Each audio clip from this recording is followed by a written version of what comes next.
YouTuber Harsha Sai చిక్కులో పడ్డాడు. Harsha సాయిపై rape case నమోదైంది. పెళ్లి చేసుకుంటానని నమ్మించి రేప్ చేసి వీడియోలు తీసి బ్లాక్మెయిల్ చేశాడంటూ పెద్ద మొత్తంలో డబ్బులు తీసుకున్నాడంటూ హర్ష సాయిపై బాధిత నటి ఆరోపిస్తోంది, ఫిర్యాదు చేసింది. ఈ మేరకు హర్ష సాయిపై 376, 354 సెక్షన్ల కింద కేసు నమోదైంది. నేరం రుజువైతే హర్ష సాయికి కనీసం 10 ఏళ్ల జైలు శిక్ష పడే అవకాశం ఉంది. హర్ష సాయి తండ్రి రాధాకృష్ణ కూడా తనను వేధించాడంటూ పోలీసులకు నటి ఫిర్యాదు చేస్తోంది. ఇక ప్రముఖ యూట్యూబర్ హర్ష సాయిపై కేసు నమోదైన నేపథ్యంలో మరి 10 ఏళ్ల జైలు శిక్ష పడే అవకాశం ఉన్నట్టుగా తెలుస్తోంది. పెళ్లి పేరుతో అత్యాచారం చేశాడంటూ ఓ యువతి ఫిర్యాదు చేసింది. నార్సింగి పోలీసులు అతనిపై కేసు నమోదు చేశారు.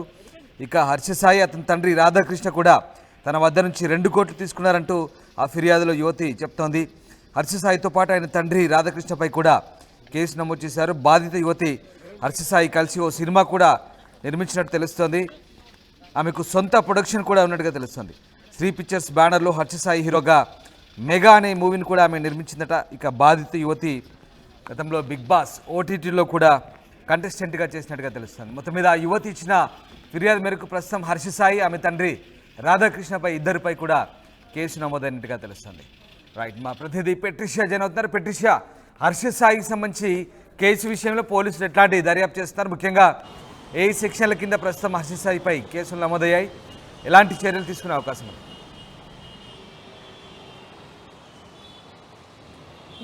ప్రస్తుతం అయితే చిక్కుల్లో యూట్యూబర్ హర్ష సాయి, ఒకవైపు హర్ష సాయి పైన రేప్ కేసు నమోదైంది నార్సింగ్ పోలీస్ స్టేషన్లో. పెళ్లి చేసుకుంటానే ఒక యాక్ట్రెస్ని మోసం చేసి నమ్మించి రేప్ చేసి వీడియోలు తీసి నూడిటీ వీడియోకి సంబంధించిన వీడియోలు తీసి పెద్ద మొత్తున్న సుమారు 2 కోట్ల వరకు డబ్బులు తీశాడంటూ బాధిత నటి అయితే కంప్లైంట్ ఇవ్వడం అయితే జరిగింది. ఒకవైపు హర్ష సాయి మీద 376, 354 కింద కేసులు నమోదు అవ్వడం అయితే జరిగింది. ఒకవైపు నేరం రుజువు అయితే మాత్రం సుమారుగా 10 ఏళ్ల జైలు శిక్ష పడే అవకాశాలు ఉన్నాయి. ఒకవైపు హర్ష సాయికి సంబంధించిన తండ్రి రాధాకృష్ణ కూడా వేధింపులకు గురి చేశారంటూ నటి ఫిర్యాదు చేయడం అయితే జరిగింది. ఒకవైపు మొత్తం మీద చూసుకుంటే అయితే హర్ష సాయి మీద పూర్తిగా 328, 376, 354 అంటే హరాస్మెంట్ కింద physical assaultation, sexual assaultation, exploitation, cheating, blackmail కింద కేసులు నమోదు చేయడం అయితే జరిగింది. యాక్ట్రెస్ కూడా చాలా ఫేమస్, బిగ్ బాస్ ఫేమ్కి సంబంధించిన యాక్ట్రెస్ అని పూర్తిగా తెలుస్తుంది. ఒకవైపు బాలీవుడ్లో కూడా తనకి అనేక ఛాన్సులు ఉన్నాయి. ఒక సీరియల్ ద్వారా తను ఇంట్రడ్యూస్ అయింది, చాలా మోడలింగ్ చేసింది. ఆ తర్వాత కూడా ఇప్పుడు ప్రస్తుతం ప్రొడ్యూసర్గా ఉందని కూడా ప్రధానంగా తెలుస్తుంది. హర్ష సాయి నన్ను పెళ్లి చేసుకుంటానని సుమారుగా 2 కోట్ల వరకు డబ్బులు తీసుకున్నాడు. ఒకవైపు వాళ్ళ తండ్రి కూడా ఇద్దరు కలిసి నాతో మాట్లాడి 2 కోట్ల వరకు డబ్బులు తీసుకొని నన్ను పెళ్లి చేసుకుంటా అని నన్ను లైంగికంగా వేధించి నన్ను పూర్తిగా రేప్ అటెంప్ట్ నా మీద చేయడం అయితే జరిగింది. లైంగిక వేధింపులకి గురి చేశారు, నన్ను చాలా అబ్యూజ్మెంట్ చేశారు, థ్రెటనింగ్ చేశారంటూ బాధితురాలు బయటకు వచ్చి నార్సింగ్ పోలీస్ స్టేషన్కి తీసుకెళ్లడం జరిగింది. ఒకవైపు నిన్న నార్సింగ్ పోలీసులు తనకి వైద్య పరీక్షలు చేయడం అయితే జరిగింది. పూర్తిగా మెడికల్ ఎగ్జామినేషన్ చేసి ఆ అంతు ఇన్వెస్టిగేషన్కి సంబంధించిన డాక్యుమెంట్స్ అన్నీ కూడా పూర్తిగా సేకరించారని కూడా తెలుస్తుంది. మొత్తం మీద కూడా ఇప్పటికే తను బాధితురాలు కంప్లైంట్ చేసినప్పటికీ కూడా ఎఫ్ఐఆర్ కాపీ అనేది పోలీసులు ఇప్పటివరకు పబ్లిక్ డిమాండ్లో పెట్టడం అయితే జరగలేదు. అంటే పోర్టల్లో ఇప్పటివరకు ఎఫ్ఐఆర్ కాపీకి సంబంధించిన పోర్టల్ ఏదైతే ఉంటుందో తెలంగాణకి ప్రభుత్వానికి సంబంధించిన ఆ పోర్టల్లో కూడా ఇప్పటివరకు పెట్టలేరు. ఎంత నంబర్ కొట్టినప్పటికీ కూడా డేటా నాట్ సీన్ అని చూపిస్తుంది. ఒకవైపు టీఆప్ ఫోలియోలో ప్రయత్నించినప్పటికీ కూడా అంటే పోలీసులు ఈ ఎఫ్ఐఆర్ కాపీని హైడ్ చేసే ప్రయత్నం చేస్తున్నారు. ఎందుకంటే ఆల్రెడీ హర్ష సాయి వివాదంలో ఉన్నాడు. బెట్టింగ్ యాప్స్ ద్వారా అతని వల్ల వాళ్ళ జీవితాలు నాశనం అయ్యాయంటే యువ సామ్రాట్ అనే ఒక వ్యక్తి బాధితులు నాశనం అవుతున్నాయి, ఇటువంటి వాళ్ళ వల్ల జీవితాలు పోతున్నాయంటూ యువ సామ్రాట్ అనే ఒక వ్యక్తి, రవి అనే వ్యక్తి అబ్రాడ్ నుంచి వచ్చి మరి ఇతని మీద కేసులు పెట్టడం అయితే జరిగింది. మనం అందరం కూడా చూసాం ఆ విషయంలో.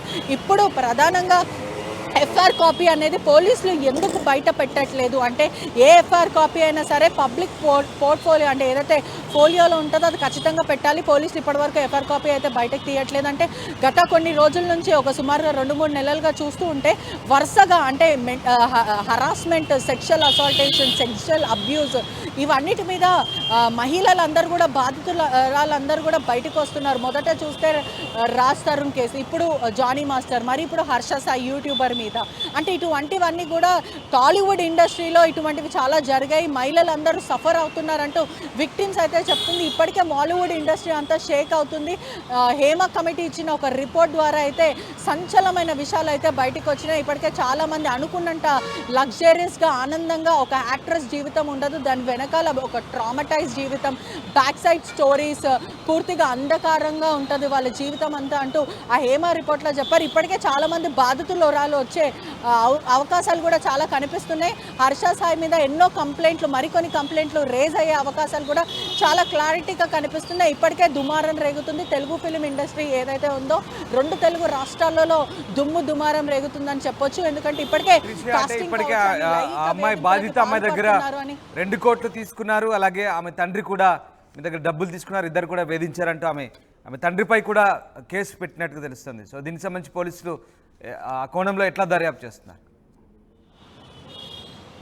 అంటే మొత్తం మీద చూసుకుంటుంటే కూడా కొడుకు ఇంకా తండ్రి ఇద్దరు కలిసి నా దగ్గర సుమారుగా 2 కోట్ల వరకు డబ్బులు తీసుకున్నారు. ఆ తర్వాత పెళ్లి చేసుకుంటా అని చెప్పారు. రాధాకృష్ణ అంటే హర్ష సాయి యూట్యూబర్కి సంబంధించిన రాధాకృష్ణ తండ్రి నా దగ్గర వాళ్ళిద్దరూ కలిసి 2 కోట్ల వరకు డౌరీ కిందలాగా తీసుకున్నారు. ఎలా తీసుకున్నారో నాకు తెలియదు, కానీ 2 కోట్ల వరకు డబ్బులు అయితే తీసుకున్నారు. పెళ్లి చేసుకుంటా అని మోసం చేసి లైంగిక వేధింపులకి పాల్పడ్డారు, నన్ను రేప్ అటెంప్ట్ చేశారు నా మీద అంటూ బాధితురాలు నార్సింగ్ పోలీస్ స్టేషన్లో క్లియర్గా కంప్లైంట్ చేయడం అయితే జరిగింది. బాధితురాలు మెడికల్ ఎగ్జామినేషన్కి కూడా పంపించారు. ఇప్పుడు మాత్రం ఎఫ్ఐఆర్ కాపీ మాత్రము పోలీసులు ఇప్పటి వరకు బయట పెట్టే ప్రయత్నం అయితే చేయట్లేదు. ఒకవైపు అడ్వకేట్ నుంచే కానీ లేకపోతే బాధితురాలు అడ్వకేట్ నుంచి మాట్లాడే ప్రయత్నం చేసినప్పటికీ కూడా వాళ్ళకి కూడా ఎఫ్ఐఆర్ కాపీ అనేది వాళ్ళ చేతిలో పడలేదు ఇప్పటివరకు. అంటే నిన్న కంప్లైంట్ ఇచ్చినప్పటికీ కూడా ఎఫ్ఐఆర్ కాపీ ఇవ్వట్లేదు పోలీసులు. ఇప్పటికే హర్ష సాయి మీద అనేక ఆరోపణలు వస్తున్నాయి. బెట్టింగ్ యాప్ కేసులో కూడా చాలామంది పోలీసులని కంట్రోల్లో పెట్టుకున్నాడు, వాళ్ళ వ్యవస్థను అంతా మేనేజ్ చేశాడు.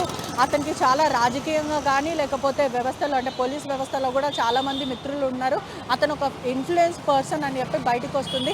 వ్యవస్థని మేనేజ్ చేస్తున్న హర్ష సాయి అంటూ సుమారుగా చాలా ఎలిగేషన్స్ వస్తుంటే మొత్తం మీద కూడా బాధితురాలు మాత్రం నేను లైంగిక వేధింపులకి పాల్పడ్డాను, పెళ్లి చేసుకుంటా అని ముఖం చాటేశాడు అంటూ బాధితురాలు అయితే ప్రశ్న చెప్తుంది. Right, thank you Patricia. 376, 354 సెక్షన్ల కింద యూట్యూబర్ హర్ష సాయిపై కేసులు అయితే నమోదయ్యాయి. నేరం రుజువైతే కనీసం 10 ఏళ్ల జైలు శిక్ష పడే అవకాశం ఉంది. హర్ష సాయి తండ్రి రాధాకృష్ణ కూడా తనను వేధించారంటూ పోలీసులకు నటి ఫిర్యాదు చేసింది. తన దగ్గర 2 కోట్ల రూపాయలు తీసుకొని మోసం చేశారంటూ చెప్తోంది. ఇక హర్ష సాయి తనను లైంగికంగా వేధించి పెళ్లి చేసుకుంటారని నమ్మించి మోసం చేశారంటూ ఆ బాధిత నటి ఫిర్యాదులో పేర్కొంది. మరి పోలీసులు దీనికి సంబంధించి ఎట్లాంటి చర్యలు తీసుకుంటారని మాత్రం ఆసక్తిగా మారుతుంది.